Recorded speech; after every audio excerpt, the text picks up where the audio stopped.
Hello friends, let's examine the market situation and see whether prices are going bearish or bullish right now. Traditionally, we'll discuss Bitcoin and Ethereum first and then go through the whole market. If everyone's ready, strap in and let's get started.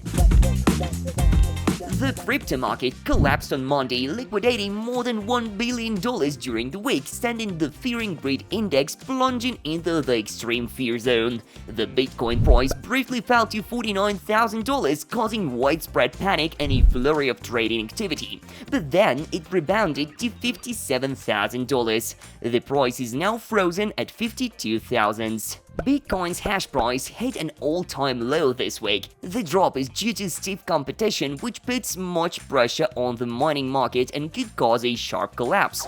Major hedge funds BlackRock and Fidelity are holding Bitcoins and even buying on the fall. The roller coaster continues. Let's move on to Ethereum. The market has frozen after the collapse, but whales continue to buy everything. 6 whales bought more than 150,000 Ethereum, worth $340 million this week.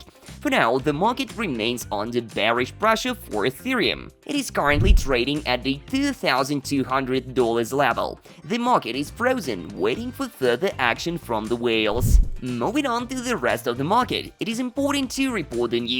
TON is listed on Binance. Right now, the price is hovering around $6, but the news could push it up a lot. The peers will be TON Bitcoin, TON USDT, and other stablecoins. Here's the current market situation. You can clearly see a brief calm. Solana is fighting with BNB for market cap.